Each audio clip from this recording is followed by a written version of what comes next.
Good morning. It's great to see everyone here this morning. We're going to be looking at the design of the human body today. I didn't pick up the bulletin, so I'm not sure if any has been added to the sick list that we don't know about. I will remind those that knew the Curley family that Patsy Curley, her funeral today is Prattville Church of Christ viewing or visitation from 1 to 2, and then the funeral at 2 o'clock. So, Brother Jeremy Clunch, would you lead us in a prayer, please? Father, we thank you for today, for the opportunity we have to come and to study, to learn, to grow, to be better out to teach those around us.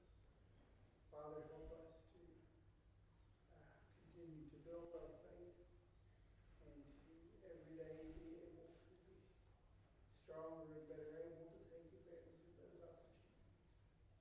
Father, we ask you for your blessings on those who have asked for prayers, those who are sick, those who have lost loved ones and are bereaved. Father, be with us as a congregation to reach out, to be a light in this community, both as a body and individually. But Father, we thank you most of all for Christ, whose sacrifice and death on the cross made it all possible for us to do so. It gives us hope here on this earth and also hope in heaven when this life is over. And it's in his name that we pray. Amen. A couple of weeks ago when we was talking about the universe, I'm backing up just a little bit, but we had made the comment that the way scientists accounted for some of this is they ignored or suspended or one of the laws, and Brother Mathis reminded us that they do that often. This past week I was reading an article. I read headlines and a bunch of stuff, and this one is from a Science Alert. Astrophysicist fixes general relativity by throwing out a major law. So this astrophysicist says that what Einstein and all of those did needed a little tweaking and fine-tuning, so we throw out that law and now we'll go on a curved time law. So back to today's lesson, and Brother Day said, I'm wondering where today's lesson will go. Apologetics Press, the material we're using, they start with the 5 senses when it comes to the design of the human body to show how complex the design is and that it is design and not just by accident. I'm going to start in just a little bit different place. There's a book out by a fellow named Greg Brandon. It says Human by Design, and if you can't read that in the lower right-hand column, he says from evolution by chance to transformation by choice. Now, the teaser to get you to read his books is the things that we're going to look at. He starts out by saying one of the great ironies of the modern world, the science that was expected to solve life's mysteries, has done just the opposite. New discoveries have led to more unanswered questions, created deeper mysteries, and brought us to the brink of forbidden territory when it comes to explaining our origin and existence. These discoveries reveal the following facts, and he lists a few things here. Number 1 is our origin. Most of this statement is true. Modern humans appeared suddenly on Earth. This is the part that's not true, approximately 200,000 years ago. This is true. With the advanced brain, nervous system, and capabilities that set them apart from all other known forms of life already developed, rather than developing slowly and gradually over a long period of time. We've looked at this verse before, Genesis 1:1. In the beginning, God. God was before everything. God created. So that's why there was the sudden appearance of man. God did it. If we look at Genesis 1, verses 26 and 27. God said, "Let us make man in our image, after our likeness, and let him have dominion over the fish of the sea, and over the fowl of the air, over the cattle, over all the earth, and over every creeping thing that creepeth upon the earth." So God created man in his own image. In the image of God created he him, male and female, created him them. Now this is one of the areas that I wanted to go to in evolution. Scientists say things evolve. Well, that means that things come by ones.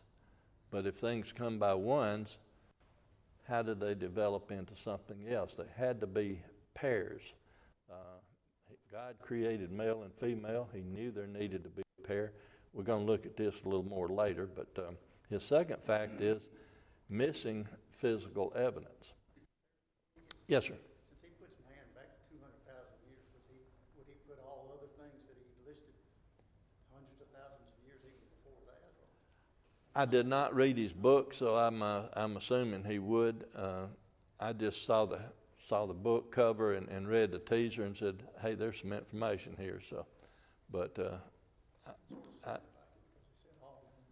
it seemed like he's going to start someplace else because the other things that had already developed. So, but here the missing physical evidence, the relationships shown on the conventional tree of evolution are speculative connections only. While they are believed to exist, after 150 years, search has failed to produce the physical evidence that confirms the relationship shown on the evolutionary family tree.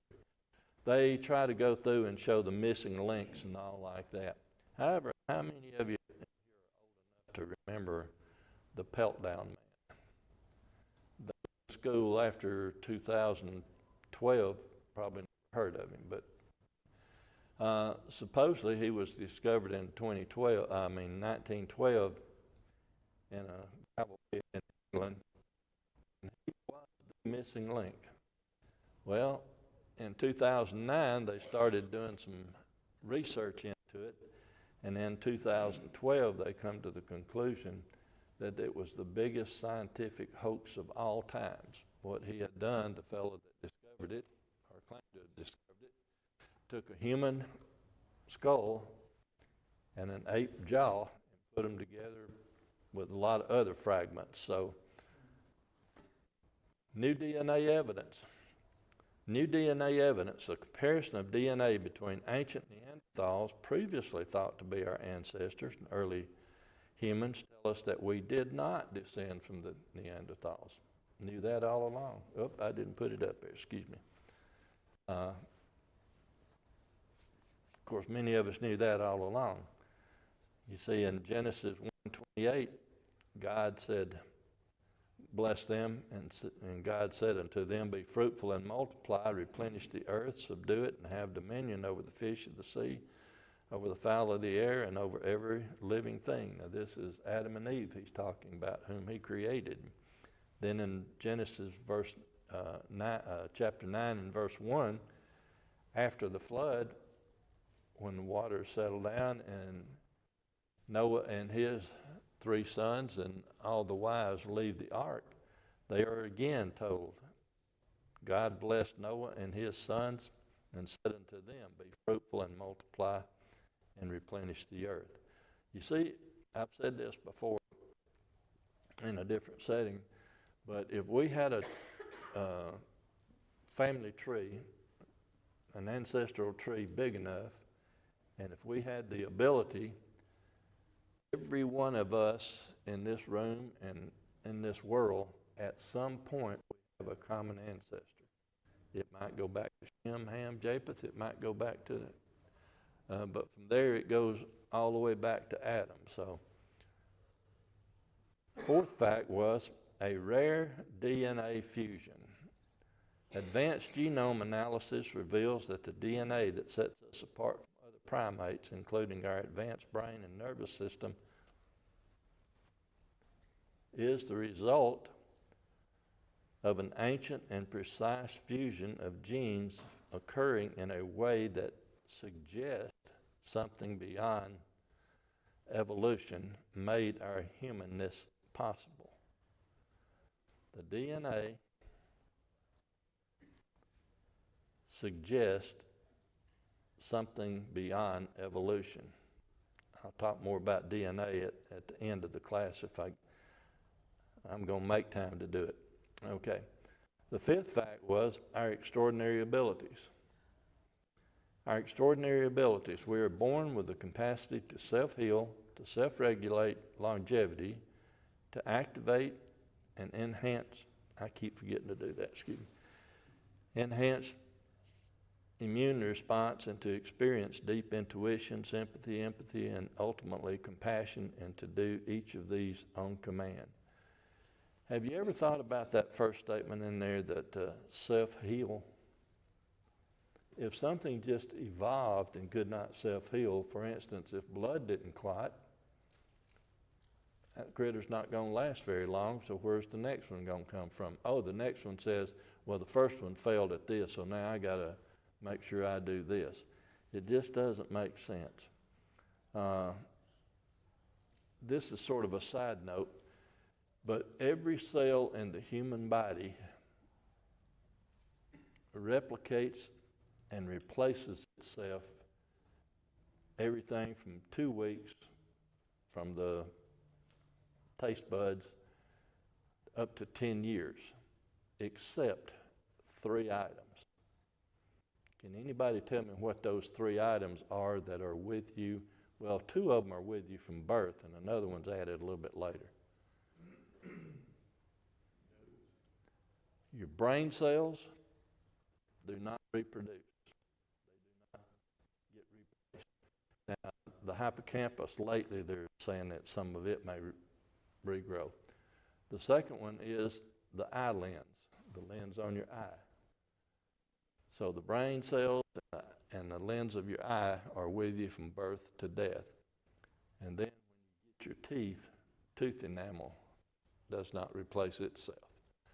Other than that, everything in the human body is replaced from weeks to years over your lifetime.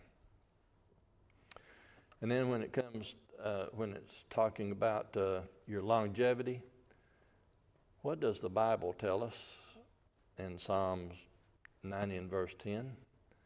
The days of our years are 70, and if by reason of strength they may be 80, yet their strength, labor, and sorrow. Now we know that lifespan varies depending on a multitude of situations, diet, etc. But in 2021, global average for life expectancy was 70 years.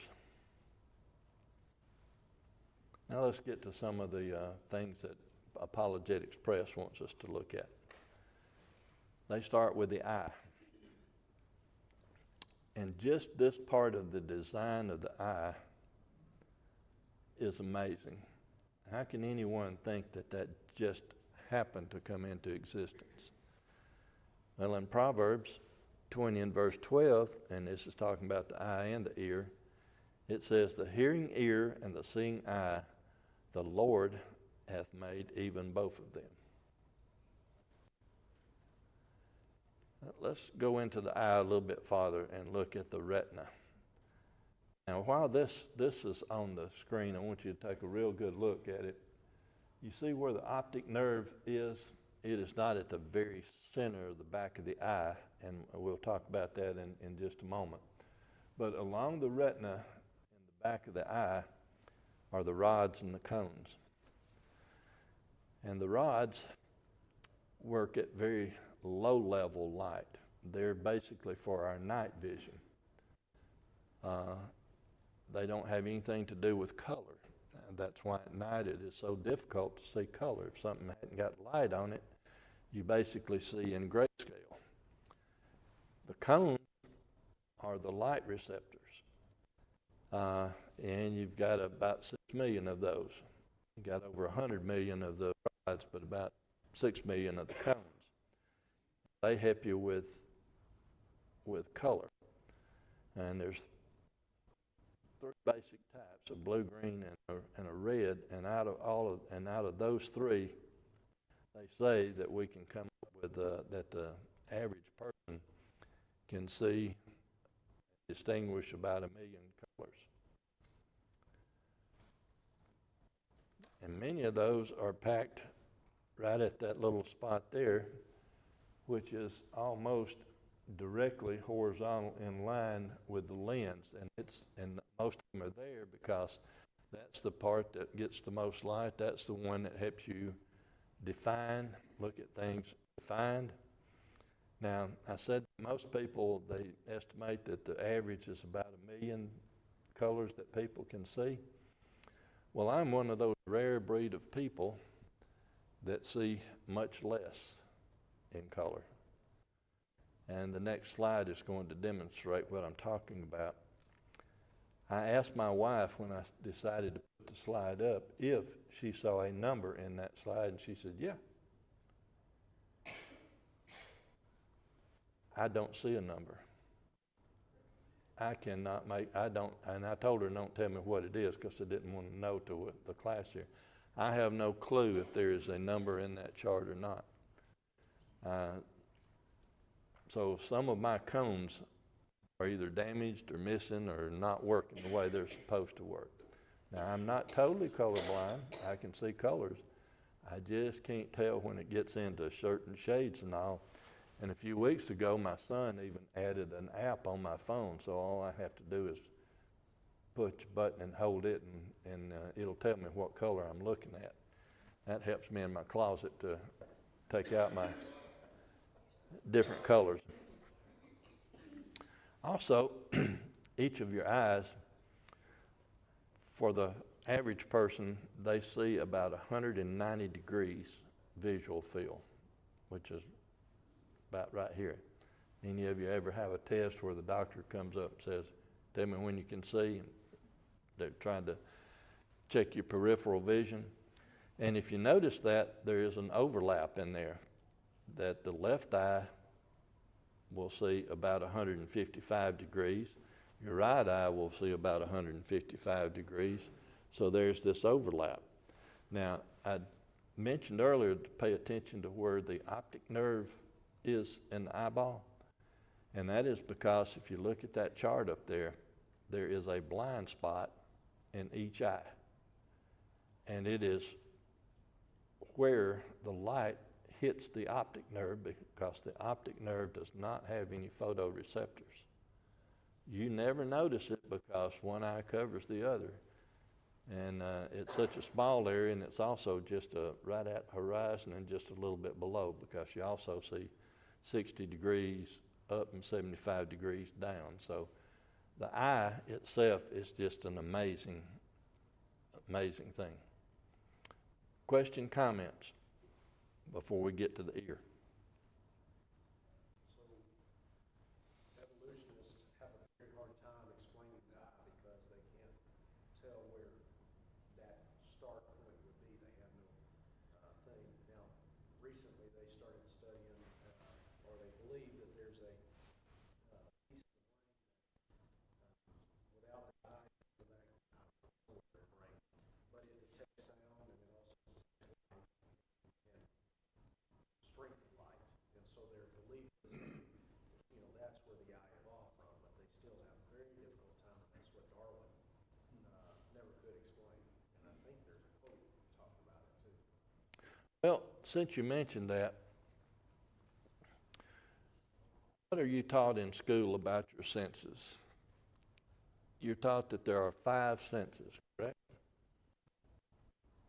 Sight, hearing, smell, taste, and touch. I personally believe there are more. Have you ever heard of the word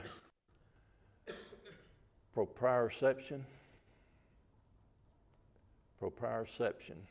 It's just a big fancy word, but basically what it means is that your self-awareness of your body position in the space that you're in. How do you learn how to walk? Where does balance come from? It doesn't come from seeing. Blind people can walk. It doesn't come from your hearing. Deaf people can balance. Deaf and blind people can balance. So there's an internal something that helps you regulate your balance. Some people, through training, look at your gymnast. Look at the people snowboarding and all that do all the flips and turns and twists. Have cat-like reflexes. They know where they are in the air spatially. So I think that there is another sense that they just don't talk about. And then there's one that David and I have talked about a few times. There's intuitive. Some of us call it gut feeling. I used to hunt a lot. I started hunting before I could walk practically. Been out in the field with Grandpa. They allowed me to go hunting in the woods behind the house by myself when I was 11 years old and on up. I had boundaries. I could only go so far. I couldn't cross a certain fence that was way off in the woods. I was out there one day, and people who are trained, they either see something that doesn't look right, hear something that doesn't look right, smell something that doesn't smell right, etc. But sometimes everything is okay, but you just get this feeling that something's not right. And I was out one day, and that was happening to me. And after about 5 minutes, I had reached my boundary, time to go home. And as I turned around, I saw what had triggered my spider senses. There was a bobcat peeping over a log. That bobcat had probably been following me 5 minutes. I just took a wide berth, went around him. Because my folks also told me you don't shoot what you're not going to eat unless it's going to eat you. So I avoided it, it avoided me, and we made peace. So there's that intuition, or that I think is a sense. But back on track, excuse me. The ear. Have you ever thought about the ear? I'm just going to do a brief cover on this one. Any sound that you hear comes through air. When I talk, my voice is going, or its sound waves are going through the air to your ear. First thing it comes in contact in your ear is the eardrum, which contains 3 bones. Bones are solid. The bones vibrate. Vibrating bones then hit the cochlea, which is filled with liquid, which causes the liquid to ripple. As the liquid then goes and hits the tiny little hair on the inner ear, causes them to flex and wave about and touch the nerve. We have an electrical impulse now that goes to the brain. So just for you to hear me talk, air, solid, liquid, electrical. It passes through all of that. But yet, our brain can distinguish who's talking if they know the voice, the sound, if they know the sound. It replicates the sound exactly. It's amazing, isn't it? And then there is the placement of the ears. Any of you know what the word intraoral means? Basically, that means that based on the location of the ears, they hear at different times. They hear the sound at a different time. And it is so minuscule in the microseconds that you don't know it, but the brain knows enough about it. Have you ever wondered why when somebody, when you're standing somewhere and hear something, you know if it's coming from this direction, or this direction, or over here, or over here. How do you know that? Triangulation. Ear hears, brain computes based on time difference, knows and lets you know where that sound is coming from. And according to scientists, that just happened. You could say something similar about the eyes and depth perception of things. Depth perception. And I did talk about the overlap in the eye. When you look at the eye and the overlap there, if a person loses sight in one eye, they only lose about 35% of their visual field.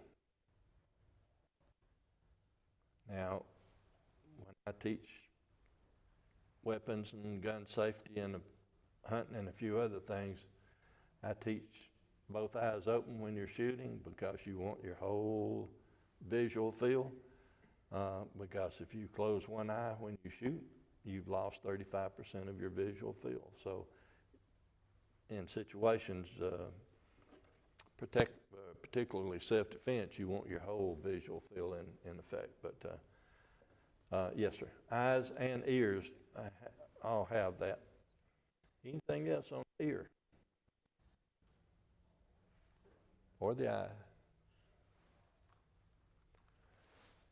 The tongue. This is the thing that I said replaced every couple of weeks, the taste buds. I think they replace that often because they get a lot of use. They get a lot of wear and tear. But there's over 10,000 taste buds. Now, if the tongue just evolved, and we're not even getting into the muscle and the control of the muscle and how it helps talk and all this other stuff, we're just getting into the taste, the range of taste. Why do you need to taste anything? Pardon?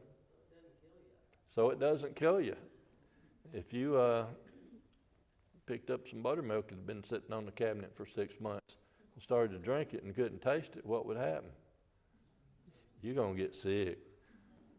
But you can smell. Well, that gets to the nose too. You can smell and you can taste, and that helps you identify those things to know that you need to leave them alone. One sad fact, though, is that the older you get, you start losing taste buds. So some of us now are down to about 5,000 instead of the 10 we started with. But that's just something we got to live with. And the nose in the same way. It says the nose. I don't know how they test this, but they speculate that the nose, you can differentiate 1 trillion smells.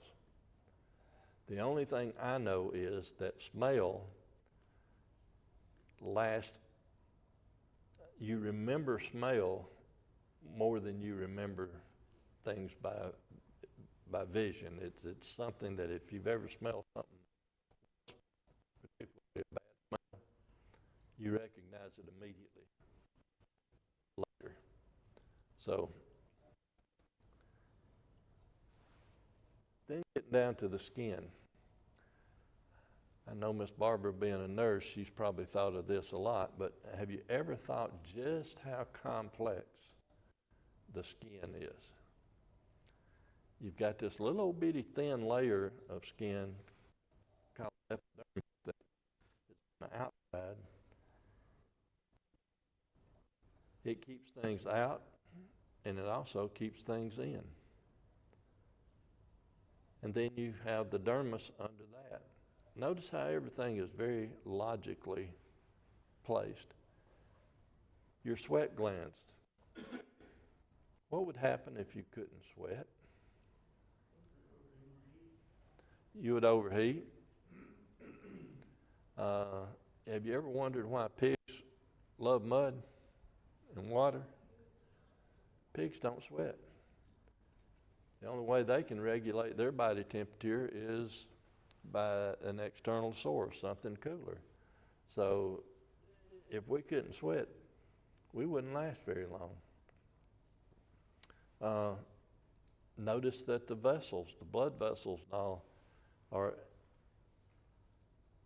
hidden, they're a little bit deeper. They're protected. So everything is very, very logical in the way it fits in the human body. Just looking at the 5 senses that we looked at and what we've talked about to this point,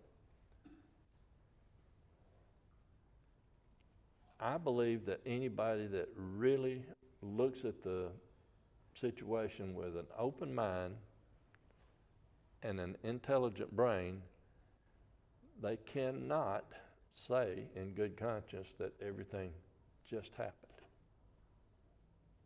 I don't care if they add another couple of 100,000 million years into it.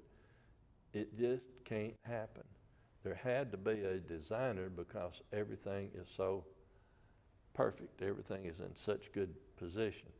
So that's going to get back to talking about DNA, because to me, DNA is one of those items in the body that really explains everything. They have now come to the point in DNA analysis that the law says that DNA can identify a person specifically, individually, live or dead. It can come down to one person.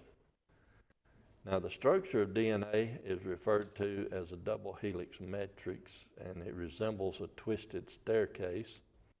I learned this as double helix matrix back in 1959. Some things haven't changed. You look at Psalms 139:13. I've used this in a sermon, but we're going to look at it again and go a little bit farther in detail on it. Psalms 139:13. The King James Bible says, "For thou hast possessed my reins, thou hast covered me in my mother's womb." The word reins comes from the word kilyah, which basically means an essential organ, figuratively the interior self. And the Hebrews thought that it was the first thing that developed in the human fetus or the whatever. And so, in essence, they thought that that laid the foundation of the person. First thing developed. Then when we look at the word covered, the Hebrew word on that is, it basically means knitted and all. And if you look at the ESV version, which I like a little bit better in this situation, it says, "For you formed my inward parts, you knitted me together in my mother's womb." In essence, DNA, when everything starts out, there's 2 separate chains here.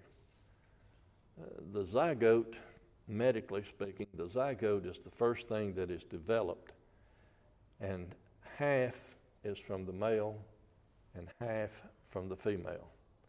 And when the gametes of the male and the female meet, these 2 halves together then form the whole. And that whole basically means that the male half and the female half are knitted together to form the DNA chain. Like I said, I learned this in 1959. This part has not changed. DNA carries the instructions, and this is the reason I think that this is so important when we're talking about design versus evolution.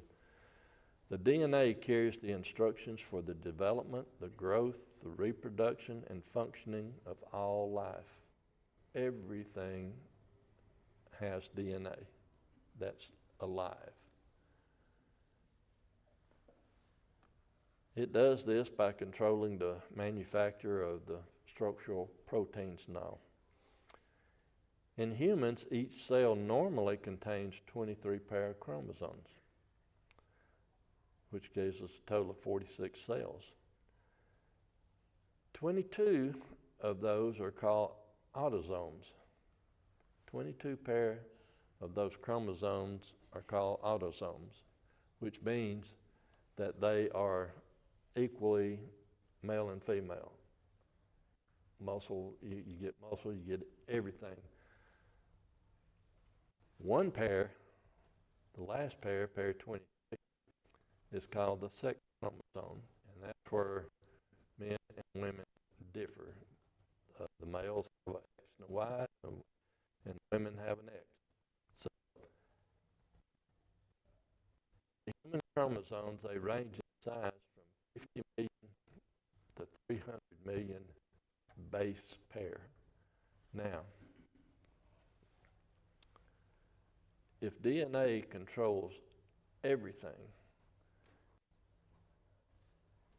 you have 22 pair that are in general, they develop everybody equally, but then there's that one pair that's called the sex, which means that there's a male and a female, and without that male and that female, nothing else gonna happen. But when those two join, and then that ladder is knitted together, in 1959, when I was in school, our teacher there called it a blueprint, and went into saying that it was not only the blueprint for life, which covered here, but he also said it included skin color, hair color, eye color, weight, size. That DNA controls everything, and it is there from the very first. So that's why I think that is so important when we talk about design. DNA can't just happen. Somebody had to design it. And who was that designer?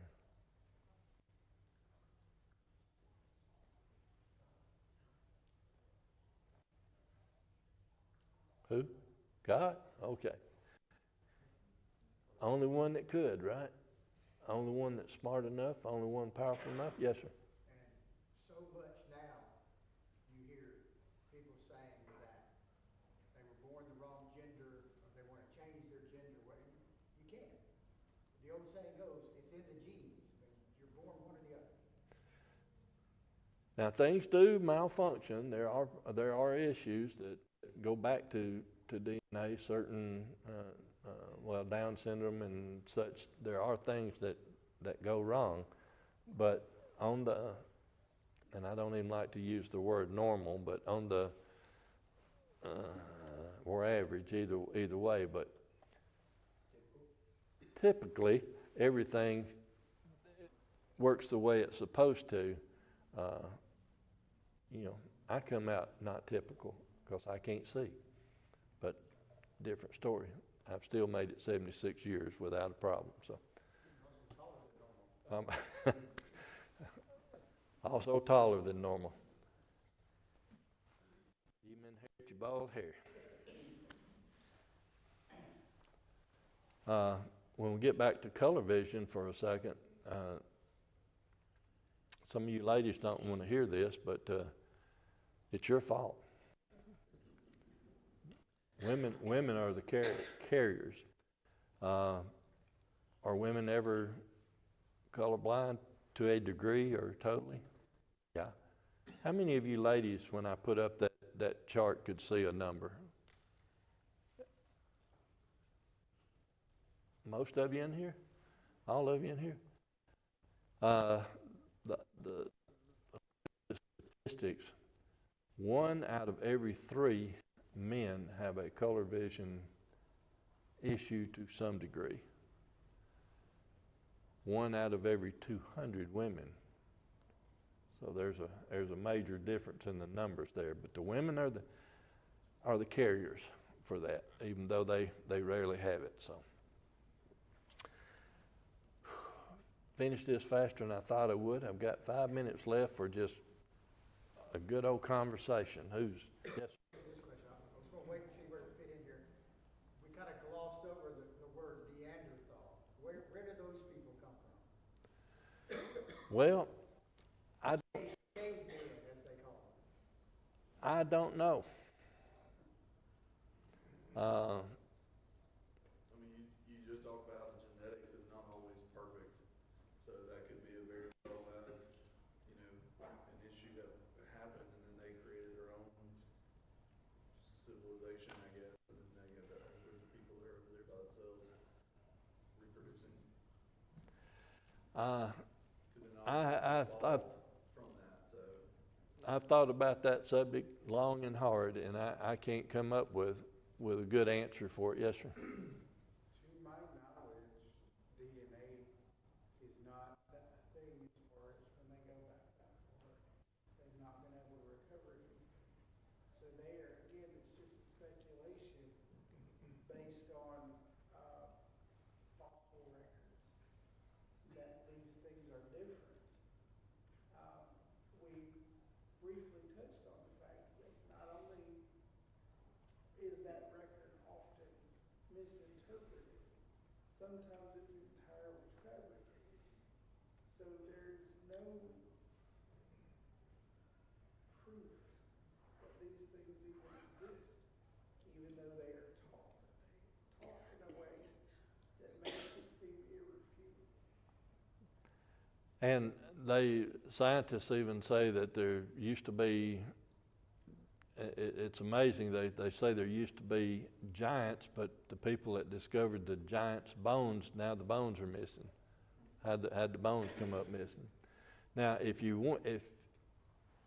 I don't mind being put on the spot and being nailed down, so if you want to give me to give you my belief on the subject without any documentation or proof, from the time man was created by God and things developed, it could be a group that wandered off and just, if you look how many the undiscovered tribes, there's still people living that have no communication with the outside world, they call it. I want to go back to some Indian history. The Northwest Indians used to have their shaman, their medicine men or women, go off into the woods and live for years at a time to learn how to use the plants and trees around them to heal and all. How many of those never came back?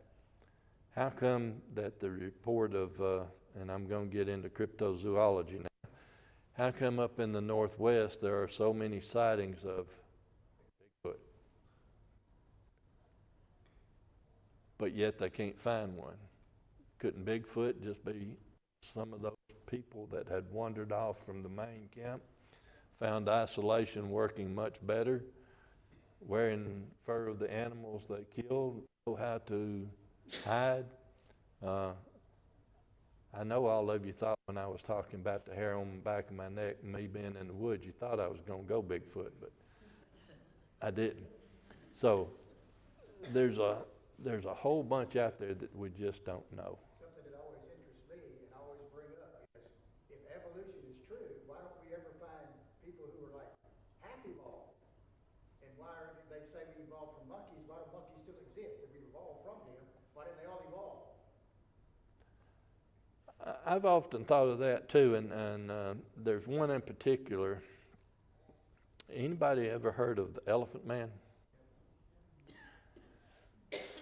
Well, he lived at such time that people knew. They took care of him, they knew. What would have happened if nobody had ever heard of the Elephant Man and he had lived 400 or 500 years before, and now archaeology archaeologists dug up his bones. Because basically, half of him was normal and half of him was malformed. What would they have thought? We have found the link. I heard the bell ring. Thank y'all so much for your time.